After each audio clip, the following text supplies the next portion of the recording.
ರಾಗಿಣಿ ಅವರೇ, ಪ್ರಜ್ವಲ್ ಅವರು ನಿಮ್ಗೆ ಫಸ್ಟ್ ಪ್ರಪೋಸ್ ಮಾಡಿದ್ ಯಾವಾಗ ಅಂತ ನೆನಪಿದ್ಯಾ? ನಾನು 6th ಸ್ಟ್ಯಾಂಡರ್ಡ್ ಅಲ್ಲಿ ಇದ್ದೆ, ಇವ್ರು 9th ಸ್ಟ್ಯಾಂಡರ್ಡ್ ಅಲ್ಲಿ ಇದ್ರು. ಬಾಲ್ಯ ವಿವಾಹ 3 book 400 page I love Ragini I love Ragini I love Ragini ಅಂತ. ಸೊ ಆ ಮ್ಯಾನಿಫೆಸ್ಟೇಷನ್ ವರ್ಕ್ ಆಯ್ತು. ಆಮೇಲೆ 6ನೇ ಕ್ಲಾಸಲ್ಲಿ 400 ಸಲ ರಾಗಿಣಿ ಐ ಲವ್ ಯು ಅಂತ ಬರೆಯೋದು ಏನಿ ಗುರು ಇದು? ನೋಡಿ. 18 ವರ್ಷ ಆಗಿ ಹಾ ಮೆಚೂರ್ ಆದ್ಮೇಲೆ ನಾನು ನೀವು ಮೆಚೂರ್ ಆದ್ಮೇಲೆ ಲೀಗಲಿ ಬಹಳ ಚೆನ್ನಾಗಿದೆ. ಸಾಮಾನ್ಯವಾಗಿ ಈ ತರ ಆಗಲ್ಲ, ಕಾನೂನಾತ್ಮಕವಾಗಿ ನೀವು ಪ್ರಪೋಸ್ ಮಾಡಿದ್ದೀರಾ. ಕಾಫಿ ಡೇಕ್ ಕರೆಸ್ದೆ, ಕೂತಿದ್ರು, ಹೋಗಿ ಅಡ್ಡ ಬಿದ್ಬಿಟ್ಟೆ. ಅಮ್ಮ ಇವಾಗಾದ್ರು ದಯವಿಟ್ಟು ನೀನ್ ಆಗಲ್ಲ ನನಗೆ ಕಾಯಕ್ಕೆ ಅಂತ. ಆದ್ರೆ ನಿಮ್ಮ ಕೈಲಿ ಇವತ್ತು ಪ್ರಶಸ್ತಿ ಇದೆ, ಹೆಂಡತಿಗೆ ಅವಾರ್ಡ್ ಅನ್ನ ಕೊಟ್ಟು ಪ್ರಪೋಸ್ ಮಾಡ್ಬೋದು. ಅಭಿಮಾನಿಗಳನ್ನ ದೇವರಂತಾರೆ, ಆ ದೇವ್ರ ಪ್ರಶಸ್ತಿ ಕೊಟ್ಟಿದ್ದಾರೆ. ಆದ್ರೆ ಆ ದೇವರು ನನಗೆ ಕೊಟ್ಟಿರೋ ಪ್ರಶಸ್ತಿಗೆ ಈ ಪ್ರಶಸ್ತಿನ ಕೊಡ್ತಾ ಇದ್ದೀನಿ.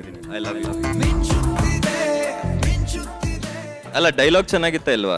ಡೈಲಾಗ್ಗೆ ನನ್ನ ಕಣ್ಣಲ್ಲಿ ಮೂಗು ನೀರು ಬಂತು. ನನ್ ಗೆಳೆಯ ಇಲ್ಲೇ ಇದ್ದಾನೆ, ನೆಕ್ಸ್ಟ್ ಸಿನಿಮಾಗ ನಾನೇ ಡೈಲಾಗ್ ಬರೀತೀನಿ ಅಂತ. ಯಾರು? ನೀವು ಇದ್ರಲ್ಲಿ ಶಾಮಿಲ್ ಆಗಿದ್ದೀರಾ? ಆತರ ಏನಿಲ್ಲ.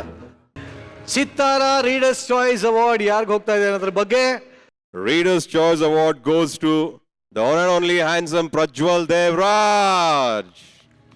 Bachra. ರೀಡರ್ಸ್ ಚಾಯ್ಸ್ ಅವಾರ್ಡ್ ಹೋಗ್ತಾ ಇದೆ ಡೈನಮೈಟ್ ಪ್ರಿನ್ಸ್ ಪ್ರಜ್ವಲ್ ದೇವರಾಜ್ ಅವರಿಗೆ. ಚಿತ್ತಾರ ಸ್ಟಾರ್ ಅವಾರ್ಡ್ 2024ರ ರೀಡರ್ಸ್ ಚಾಯ್ಸ್ ಅವಾರ್ಡ್ ಪ್ರಶಸ್ತಿಯನ್ನು ನೀಡಿದಂತ ಶ್ರೀ ಮುರಳಿ ಅವ್ರಿಗೂ ಹಾಗೂ ಪ್ರಶಾಂತ್ ಸರ್ಗೂ ಧನ್ಯವಾದಗಳು ಹೇಳ್ತಾ ಇದೀನಿ. Thank you very much. Thank you.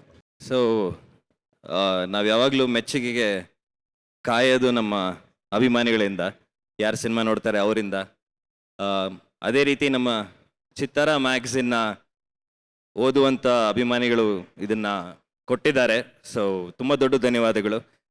ನಮ್ಮ ಜೀವನ ಪರ್ಯಂತ ನಾವು ಕೆಲಸ ಮಾಡದೆ ಅವರಿಂದ ಪ್ರಶಂಸೆ ಸಿಗಬೇಕು ಅಂತ ಸಿಕ್ಕಿದೆ, ಖುಷಿ ಆಗ್ತಾ ಇದೆ. ಅಲ್ಲ ಅಂದ್ರೆ ಈಗಿನ ಸೋಷಿಯಲ್ ಮೀಡಿಯಾ ಅದು ಇದು ಇದೆಲ್ಲ ಇದ್ದಾಗ ಓದುಗರು ಅಂತ ಇದ್ದು ಆ ಓದುಗರು ಒಂದು ಓಟ್ ಹಾಕಿ ಅವ್ರು ಮೆಚ್ಕೊಂಡು ಒಂಥರ ಹೆಂಗ್ ಅನ್ಸುತ್ತೀವಲ್ಲ. ಅಂದರೆ ಅದು ಈ ಮ್ಯಾಗ್ಝಿನಿನ ಶಕ್ತಿ ಅಂತ ಹೇಳ್ಬೋದು. ಬಿಡೀ ದಿವಸ ಎಲ್ಲರೂ ಈಗ ಸಣ್ಣ ಪುಟ್ಟ ಮಕ್ಕಳೇ ಫೋನು ಐಪ್ಯಾಡ್ ಇಟ್ಕೊಂಡಿರ್ತಾರೆ. ಸೊ ಈ ಕಾಲದಲ್ಲೂ ನಮ್ಮ ಮ್ಯಾಗ್ಝಿನ್ ಇನ್ನೂ ಗಟ್ಟಿಯಾಗಿ ನಿಂತಿದೆ. ಆ್ಯಂಡ್ ಅಷ್ಟು ಜನ ಓದುಗರಿದ್ದಾರೆ ಅನ್ನೋದು ಭಾಳ ಹೆಮ್ಮೆ ಕೊಡುವಂಥ ವಿಷಯ. ಆ್ಯಂಡ್ ಅವ್ರ ಕೈಯಿಂದ ಅವಾರ್ಡ್ ಸಿಕ್ಕಿರೋದು ಮತ್ತೆ ತುಂಬ ಖುಷಿ ಕೊಡುವ. ಖಂಡಿತವಾಗ್ಲು ನಮಗೂ ಕೂಡ ಅಷ್ಟೇ ಖುಷಿ ಆಗಿದೆ. ಈಗ ನೀವು ಹೇಗಿರು ದಂಪತಿ ಸಮೇತರಾಗಿ ಬಂದಿದ್ದೀರಿ. ನಾನು ಆಕ್ಚುಲಿ ರಾಗಿಣಿಯವ್ರನ್ನ ಕೂಡ ವೇದಿಕೆ ಮೇಲೆ ಕರೆಯಕ್ಕೆ ಇಷ್ಟಪಡ್ತೀನಿ. ದಯವಿಟ್ಟು ಬನ್ನಿ.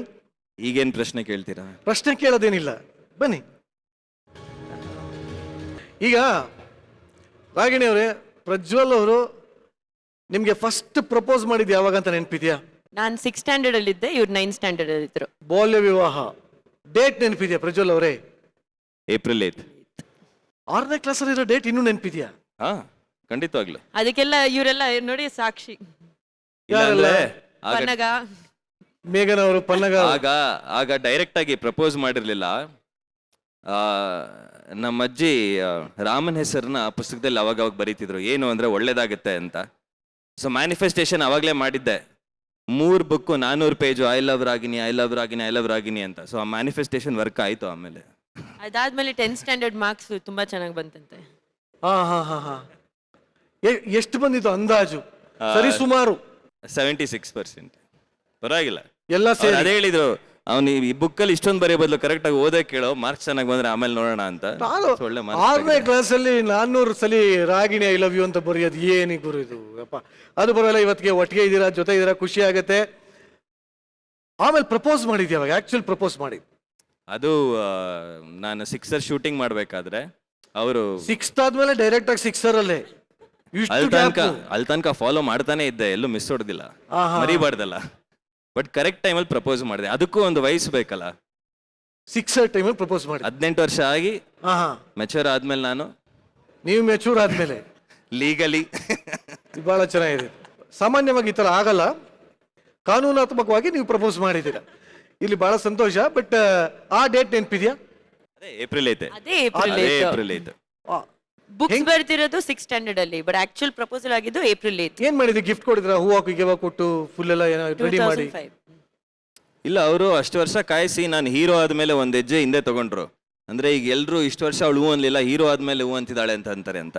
ಕಾಫಿ ಡೇಕ್ ಕರೆಸ್ದೆ, ಕೂತಿದ್ರು, ಹೋಗಿ ಅಡ್ಡ ಬಿದ್ಬಿಟ್ಟೆ. ಅಮ್ಮ ಇವಾಗಾದ್ರು ದಯವಿಟ್ಟು ಹೂ ನೀನ್ ಆಗಲ್ಲ ನನಗೆ ಕಾಯಕ್ಕೆ ಅಂತ. ನಿಜವಾನ?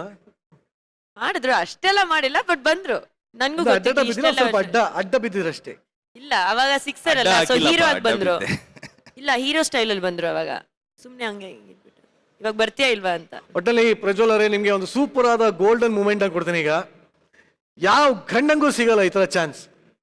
ಏನಪ್ಪಾ ಅಂದ್ರೆ ಎಲ್ಲರೂ ರೋಸ್ ಕೊಟ್ಟು ಪ್ರಪೋಸ್ ಮಾಡ್ತಾರೆ, ಇನ್ನೊಂದೇನೋ ಹಾರ್ಟ್ ಶೇಪ್ ಬಿಲೂನ್ ಕೊಟ್ಟು ಪ್ರಪೋಸ್ ಮಾಡ್ತಾರೆ. ಆದ್ರೆ ನಿಮ್ಮ ಕೈಯಲ್ಲಿ ಇವತ್ತು ಪ್ರಶಸ್ತಿ ಇದೆ, ಅವಾರ್ಡ್ ಇದೆ. ಹೆಂಡತಿಗೆ ಅವಾರ್ಡನ್ನ ಕೊಟ್ಟು ಪ್ರಪೋಸ್ ಮಾಡ್ಬೋದು, ಏನ್ ಬೇಕಾನ ಹೇಳ್ಬೋದು.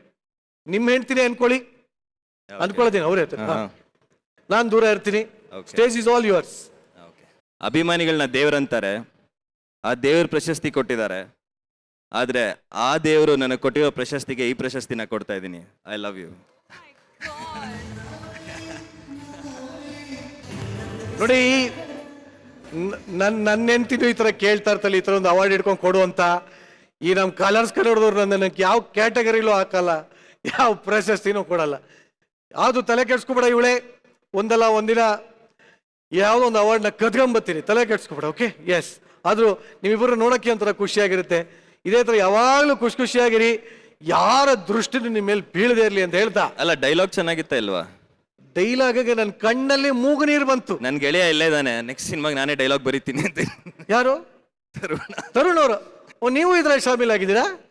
ಆ ಥರ ಏನಿಲ್ಲ, ಅದು ಒಟ್ಟಲ್ಲಿ ಒಬ್ರಿಗೊಬ್ರು ಸಾಕ್ಷಿ. ಇಲ್ಲ ನೋಡಿ, ನನ್ನ ಡೈರೆಕ್ಟರ್ ಫ್ರೆಂಡ್ಸ್ ಎಲ್ಲ ಎಲ್ಲ ಕೂತವ್ರೆ. ಪನ್ನಗ ಇದ್ದಾನೆ, ವಿಶಾಲ್ ಒಂಥರ ಪಾರ್ಟ್ನರ್ಸ್ ಇನ್ ಕ್ರೈಮ್ ಅಂತಾರಲ್ಲ, ಎಲ್ಲ ಹೋಗ್ತಿದ್ದಂಗೆನೆ ಅಡ್ವಾನ್ಸ್ ಕೊಡ್ತಾರೆ ಮೋಸ್ಟ್ಲಿ ಡೈಲಾಗ್ ಬರೆಯಕ್ಕೆ. ಆಹಾ, ಇರ್ಲಿ. ಅದು ಇದೇ ತರ ಖುಷಿಯಾಗಿರಿ, ನಗ್ನಗ್ತಾ ಇರಿ ಅಂತ ಹೇಳ್ತಾ once again congrats. Thank you. ಬಲಿ ಜೋರಾದ ಚಪ್ಪಾಳೆ. Thank you. Thank you so much.